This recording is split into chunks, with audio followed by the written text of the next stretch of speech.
கர்த்தருடைய பரிசுத்த நாமத்திற்கு மகிமை உண்டாவதாக. கர்த்தர் நம்முடைய மத்தியிலே பெரிய காரியங்களை செய்து கொண்டிருக்கிறார்.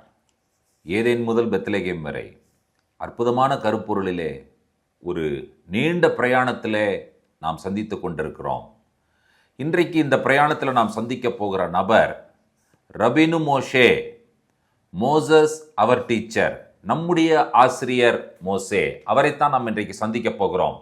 அவருடைய பிறப்பிலும் ஒரு அற்புதம் நிகழ்ந்தது என்பதை நாம் அனைவரும் அறிந்திருக்கிறோம். என்ன அற்புதம் நிகழ்ந்தது?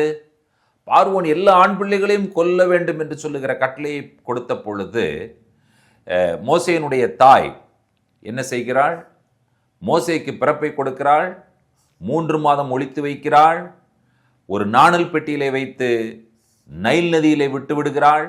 பார்வோனுடைய குமாரத்தை எடுத்து மோசேக்கு பாதுகாப்பு கொடுத்து, பார்வோனுடைய குமாரத்தை தான் அந்த குழந்தைக்கு தண்ணீரிலிருந்து எடுத்தேன் என்று சொல்லி மோசே என்ற பெயர் வைக்கிறார். வாசிக்க கேட்கலாம். யாத்திராகமம் 2ஆம் அதிகாரம் 10வது வசனம். பிள்ளை பெரிதான போது அவள் அதை பார்வோனுடைய குமாரத்தினிடத்தில் கொண்டு போய் விட்டாள். அவளுக்கு அவன் குமாரன் ஆனான். அவள் அவனை ஜலத்தினின்று எடுத்தேன் என்று சொல்லி அவனுக்கு மோசே என்று பெயரிட்டாள். மோசேயினுடைய தாயே மோசேயை வளர்க்கிறாள். அதற்கான சம்பளத்தையும் அரண்மனையிலிருந்து பெற்றுக்கொள்ளுகிறாள். மோசே பெரியவனானதற்கு பிறகுதான் அவனுக்கு பேரே வைக்கப்படுகிறது. என்ன பெயர் வைத்தாள்? பார்வோனுடைய அந்த குமாரத்தை ஜலத்தினின்று எடுத்தேன், தண்ணீரிலிருந்து எடுத்தேன், ஆதலால மோசே என்று சொல்லி பெயரிட்டாள் என்று சொல்லி பார்க்கிறோம். மோசே பிறப்பிலேயே ஒரு பெரிய ஸ்ட்ரகிள் இருந்தது நீங்க கண்டுபிடிக்கிறீங்க. இந்த மோசே தேவனுடைய பிரமாணங்களை இஸ்ரவேல் மக்களுக்கு கொடுத்தவர் என்று சொல்லி நாம் வாசிக்கிறோம். ஆண்டவராய் இயேசு கிறிஸ்துவை பற்றி யோவான் சுவிசேஷம் எழுதும் பொழுது ஒரு விஷயத்தை மிக நுணுக்கமாக அவர் சொல்லுகிறார். அவர் சொல்ல வருகிற விஷயத்தை நாம் வாசிக்க கேட்கலாம். யோவான் எழுதின சுவிசேஷம் 1ஆம் அதிகாரம் 11வது வசனம். அவர் தமக்கு சொந்தமானதிலே வந்தார், அவருக்கு சொந்தமானவர்களோ அவரை ஏற்றுக்கொள்ளவில்லை. இயேசு கிறிஸ்து யூதர்கள் குலத்திலே வந்தார், யூதனாக வந்தார். அவருக்கு சொந்தமானவர்களிடத்திலே வந்தார், அவருக்கு சொந்தமானதிலே வந்தார். ஆனால் யூதர்களோ, அவருக்கு சொந்தமானவர்களோ அவரை ஏற்றுக்கொள்ளவில்லை என்று சொல்லி யோவான் சொல்லுகிறார். யோவான் சுவிசேஷத்தை ஆரம்பிக்கும் பொழுது இயேசு கிறிஸ்து யார் என்று சொல்லி அவர் எப்படி ஆரம்பிக்கிறார் என்பதை பாருங்கள். தேவனுடைய வார்த்தை என்று சொல்லி அவர் ஆரம்பிக்கிறார். யோவான் 1ஆம் அதிகாரம் 1வது வசனத்தை வாசிக்க கேட்கலாம். ஆதியிலே வார்த்தை இருந்தது, அந்த வார்த்தை தேவனிடத்தில் இருந்தது, அந்த வார்த்தை தேவனாயிருந்தது. ஆதியிலே வார்த்தை இருந்தது. In the beginning was the word. அந்த வார்த்தை தேவனிடத்தில் இருந்தது. அந்த word was with God. அடுத்து சொல்லப்பட்டிருக்கிறது, அந்த வார்த்தை தேவனாய் இருந்தது. அந்த வார்த்தையே தேவனாய் இருந்தது. ஸோ வார்த்தை அவர்தான் தேவன். அப்ப இயேசு யார்? இயேசு வார்த்தை. இப்பொழுது 14வது வசனத்திலே இதே யோவான் அப்போஸ்தலன் சொல்லுகிறதை வாசிக்க கேட்கலாம். அந்த வார்த்தை மாம்சமாகி கிருபையினாலும் சத்தியத்தினாலும் நிறைந்தவராய் நமக்குள்ளே வாசம் பண்ணினார். அவருடைய மகிமையை கண்டோம். அது பிதாவுக்கு ஒரே பேரானவருடைய மகிமைக்கு ஏற்ற மகிமையாகவே இருந்தது. அந்த வார்த்தை மாம்சமானது. எந்த வார்த்தை? பழைய ஏற்பாட்டில் மோசேயினால் கொடுக்கப்பட்ட வார்த்தை மாம்சமானது.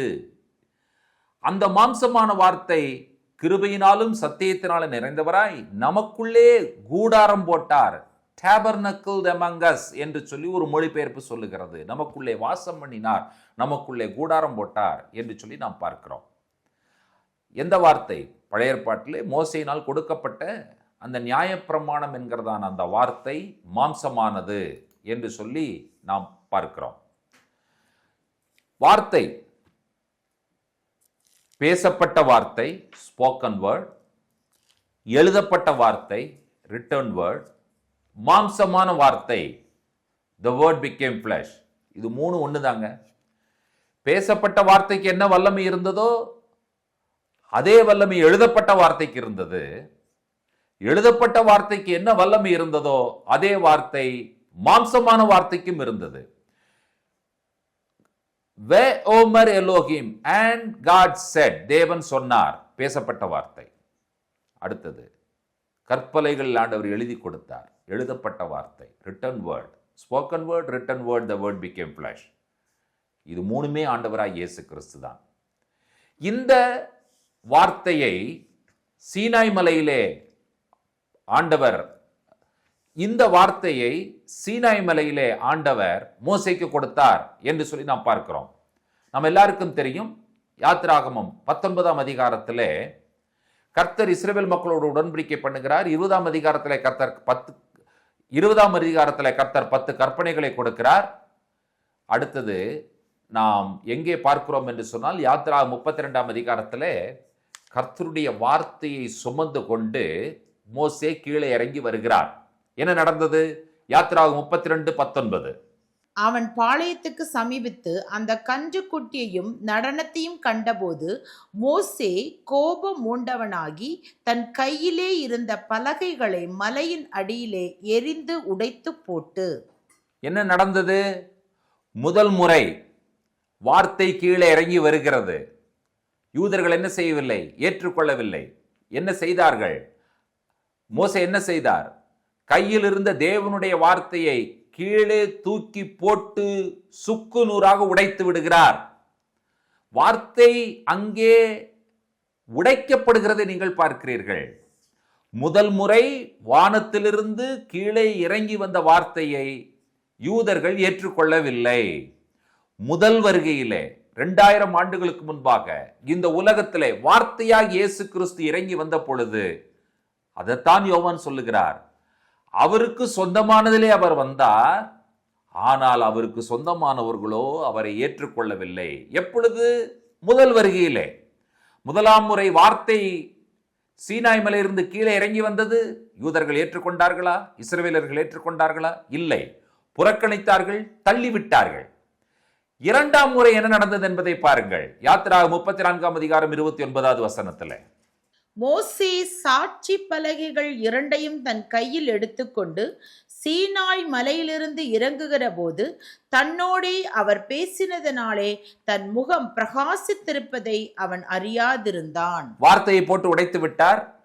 அதற்கு பிறகு மோசே ஜெபிக்கிறார். மோசேயினுடைய 2 முக்கியமான ஜெபங்கள். ஒன்று, கர்த்தாவே உம்முடைய வழி எனக்கு காண்பியும். அதற்கு கர்த்தரிடத்திலிருந்து வந்த பதில் என்ன? என் முகம் உனக்கு முன்பாக செல்லும், அதாவது என் சமூகம் உனக்கு முன்பாக செல்லும், நான் உனக்கு இளைப்பாறுதல் தருவேன். யாருங்க பிதாவாகிய தேவனுடைய முகம்? இயேசு கிறிஸ்து தான் பிதாவாகிய தேவனுடைய முகம். அவர் சொல்லுகிறார், my face will go before you and I will give you ஷபாத். நான் உனக்கு ரெஸ்ட் கொடுப்பேன், நான் உனக்கு இளைப்பாறுதல் கொடுப்பேன். Lord show me your way, உம்முடைய வழி எனக்கு காண்பியும் என்பதற்கான பதில். அடுத்த ஒரு ஜெபம் செய்கிறார், Lord show me your glory, உம்முடைய மகிமை எனக்கு காண்பியும். முதல்ல உம்முடைய வழி எனக்கு காண்பியும், இரண்டாவது உம்முடைய மகிமை எனக்கு காண்பியும். அதற்கு கர்த்தர் சொன்னார், if you want to see my glory, நீ எங்க வா, மலைக்கு மேலே ஏறி வா. அங்கே நான் என்ன செய்வேன்? கண்மலையின் வெடிப்பிலே உன்னை வைத்து என்னுடைய கரத்தினால் மூடுவேன். அப்பொழுது நான் கடந்து போவேன். என்னுடைய முகத்தை நீ பார்க்க மாட்டாய், என்னுடைய முதுகை நீ பார்ப்ப, என்னுடைய பேக்கை நீ பார்ப்ப. கர்த்தர் கடந்து போகிறார். கர்த்தருடைய 13 குணாதிசயங்களையும் மோசே பார்க்கிறார். நான் கர்த்தர், கர்த்தர் மாறாதவர் என்று சொல்லி the 13 attributes of God. இப்ப கற்பலைகளிலே எழுதி கொண்டு 40 நாள் இரவும் பகலும் மேலே இருந்து விட்டு கீழே இறங்கி வருகிறார். 2வது முறை தேவனுடைய வார்த்தை கீழே இறங்கி வருகிறது. 2வது முறை இயேசு கிறிஸ்து கீழே இறங்கி வருகிறார். the second coming of Jesus Christ. என்ன நடந்தது? ஜனங்கள் அந்த மகிமையை பார்க்கிறார்கள். மோசே தேவனுடைய வார்த்தையை சுமந்து வருகிறபடியினால் அவருடைய முகம் பிரகாசமாய் இருக்கிறது. ஜனங்கள் சொல்லுகிறார்கள், மோசே உம்முடைய முகத்தை எங்களால் பார்க்க முடியவில்லை, உம்முடைய முகத்தை மூடிக்கொள்ளும் என்று சொல்லுகிறார்களே. இது ஆண்டவராய் இயேசு கிறிஸ்துவினுடைய 2ஆம் வருகைக்கான அடையாளம். இப்பொழுது ஜனங்கள் பணிந்து கொள்ளுகிறார்கள், ஜனங்கள் ஏற்றுக்கொள்ளுகிறார்கள், ஜனங்கள் அங்கீகரிக்கிறார்கள், ஜனங்கள் ஆற கட்டி தழுவிக் கொள்ளுகிறார்கள். எதை? 2ஆம் முறை கீழே இறங்கி வந்த இயேசு கிறிஸ்துவை. இரண்டாம் முறை கீழே இறங்கி வந்த வார்த்தையை. முதல் முறை வரும் பொழுது ஏழையாக ஒரு சாதாரண ஒரு குடும்பத்திலே, தச்சனுடைய அந்த குடும்பத்திலே, ஒரு கன்னி மரியாளுடைய வயிற்றிலே அடையாளம் தெரியாதவராக இயேசு கிறிஸ்து கீழே இறங்கி வந்த பொழுது அவரை கீழே தள்ளினார்கள், மலையிலிருந்து கீழே தள்ள பார்க்கிறார்கள், கொல்ல பார்க்கிறார்கள், இப்படி பல விஷயங்களையும் அவருக்கு செய்கிறார்கள். அவரை ஏற்றுக்கொள்ளவே இல்லை. அவர் போதித்து பார்த்தார், அவர் சுகமளித்து பார்த்தார், அவர் வேத வாக்கியங்களிலிருந்து ஆச்சரியமான விஷயங்களை அவர்களுக்கு வியாக்கியானம் செய்து காண்பித்தார். இயேசு செய்த அற்புதங்கள், மரித்தோர் உயிரோடு எழுந்தார்களே, குருடர் பார்வையடைந்தார்களே, செவிடர்கள் கேட்டார்களே, முடவர்கள் நடந்தார்களே, 5 அப்பம் 2 மீனை 5000 பேருக்கு போஷித்தாரே, இதெல்லாம் கிறிஸ்துவனுடைய முதல் வருகையிலே அவர் செய்த ஏராளமான அற்புதங்கள். இதுவரை உலகம் கண்டிராத அற்புதங்கள், இதுவரை யூத ஜனங்கள் பார்த்திராத அற்புதங்கள். அத்தனை அற்புதங்களை ஆண்டவர் செய்தார். ஆனால் என்ன நடந்தது? கடைசியிலே அந்த முதல் முறை வந்த கற்பலைகளை போட்டு உடைத்ததைப் போலவே முதலாம் வருகையிலே இயேசு கிறிஸ்துவை புறக்கணித்தார்கள். இயேசு கிறிஸ்துவை முதலாம் வருகையில புறக்கணித்தார்கள். ஆனால் முதலாம் வருகையிலே இயேசு கிறிஸ்துவை நீங்களும் நானும் ஏற்றுக்கொண்டிருக்கிறோம். முதல் முறை இயேசு கிறிஸ்து வந்தார். நாம் என்ன சொல்லுகிறோம்? கிறிஸ்மஸ், எங்களுக்காக வந்தீர், மாம்சத்துல வந்தீர், வார்த்தையாகிய நீர் மாம்சமாக வெளிப்பட்டீர் என்று முதல் முறை வரும் பொழுதே நீங்களும் நானும் ஆண்டவராக இயேசு கிறிஸ்துவை ஏற்றுக்கொண்டு விட்டோம். இப்பொழுது நீங்களும் நானும் என்ன செய்து கொண்டிருக்கிறோம் என்று சொன்னா, இரண்டாம் முறை இயேசு கிறிஸ்து வரப்போகிறார். அது சாதாரண வருகை கிடையாது. மகிமை, glorious coming. The second coming of Jesus Christ is going to be a glorious one. ஒரு மகிமையான ஒன்று, ஜனங்களால் பார்க்க முடியாது, அவர்கள் கண்கள் கூசும் அளவிற்கு அது மிக பிரகாசமான ஒன்று. சூரியனை நம்முடைய கண்களால் பார்க்க முடியாது. சூரியனை விட மகிமையாக அவர் வெளிப்பட போகிறார். மின்னல் கிழக்கிலிருந்து மேற்கு வரைக்கும் பிரகாசிப்பதை போல மனுஷகுமாரனுடைய வருகையும் இருக்கும் என்று சொல்லப்பட்டிருக்கிறதே. அப்படிப்பட்ட மகிமையின் பிரகாசத்தோடு கூட இரண்டாம் முறை வரப்போகிற இயேசு கிறிஸ்துவை எதிர்பார்த்தவர்களாக முதலாம் முறை வந்த ஆண்டவராய் இயேசு கிறிஸ்துவை நாம் மகிழ்ச்சியோடு கிறிஸ்துமஸ் என்று கொண்டாடி கொண்டிருக்கிறோம். எத்தனை பேருக்கு நம்பிக்கை இருக்கிறது? இரண்டாம் முறை அதே வார்த்தை திரும்பவுமாக வரப்போகிறது, அது மகிமையாய் வரப்போகிறது என்கிற ஒரு நம்பிக்கை உங்களுக்கு இருக்கிறதா? யூதர்கள் இரண்டாம் முறை வரும்பொழுது ஏற்றுக்கொள்வார்கள். வசனம் அதைத்தான் சொல்லுகிறது. சகரியா தீர்க்க தரிசன புஸ்தகங்களை அமைதியாக ஒரு முறை ஆழ்ந்து படித்து பாருங்கள். சகரியா தெளிவாக சொல்லுகிறார். அவரை குத்தினவர்களும் அவரை பார்ப்பார்கள், அழுது புலம்புவார்கள் என்று சொல்லப்பட்டிருக்கிறதே. அந்த நாள் எப்பொழுது வரும்? நம்முடைய இரட்சகர் இயேசு கிறிஸ்து, மேசியா இயேசு கிறிஸ்து, மீட்பர் இயேசு கிறிஸ்து இந்த உலகத்திலே இரண்டாம் முறையாக வரும் பொழுது, மகிமையோடு வரும் பொழுது, தேவதூதர்களோடும் ஆரவார சத்தத்தோடும் பிரதான தூதனுடைய சத்தத்தோடும் தேவ எக்காலத்தோடும் இறங்கி வரப்போகிற அந்த நாளிலே நடைபெறப் போகிறது. முதலாம் வருகை மகிழ்ச்சியோடு கொண்டாட நாம் ஆயத்தமாகி கொண்டிருக்கிறோம். ரொம்ப நல்லது, ரொம்ப மகிழ்ச்சி. ஆனால் இரண்டாம் முறை ஆண்டவராய் இயேசு கிறிஸ்து வரப்போகிறார் என்கிற ஒரு விஷயத்தை மறந்தவர்களாக முதல் வருகையை கொண்டாடுவோம் என்று சொன்னால் அந்த கிறிஸ்மஸ் ஒரு உண்மையான கிறிஸ்மஸாக இருக்காது. இந்த கிறிஸ்மஸ்ல நாம் என்ன செய்ய போகிறோம், என்ன சொல்ல போகிறோம்? இரண்டாம் முறை எனக்காக வரப்போகிறீர், மகிமையோடு வரப்போகிறீர், மகிமையாய் இந்த பூமியில் வெளிப்பட போகிறீர். வார்த்தையாகிய நீர் மகிமையான வார்த்தையாக இரண்டாம் முறை வரப்போகிறீர் என்று சொல்லி நாம் அறிக்கை செய்து இந்த கிறிஸ்மஸை கொண்டாடுவோம் என்று சொன்னால் நிச்சயமாக கர்த்தர் சொல்லுகிறார், வருகிறேன் என்று சொன்னவர் அவர் தாமதம் பண்ணார், அவர் சீக்கிரமாய் வருவார் என்கிற ஒரு செய்தியை நாங்கள் உங்களுக்கு சொல்லுகிறோம் என்று சொன்னால் இது என்ன? கிறிஸ்மஸிலே நாங்கள் சொல்லுகிற நற்செய்தி, இயேசு இரண்டாம் முறை வரப்போகிறார் என்பதே. ஜெபிப்போம். கிருபையுள்ள பிதாவே, இந்த நல்ல சமயத்தை உம்முடைய கரத்தில் ஒப்பு கொடுக்கிறோம். முதல் முறை வார்த்தை மாம்சமாகி இந்த பூலோகத்திற்கு வந்தது, ஜனங்கள் ஏற்றுக்கொள்ளவில்லை. அதே வார்த்தை மாம்சமாகி இரண்டாம் முறை ஆண்டவரே இந்த பூலோகத்திற்கு நீர் மகிமையாய் வரப்போகிறீர், அதற்காய் ஸ்தோத்திரங்களை சொல்லுகிறோம்.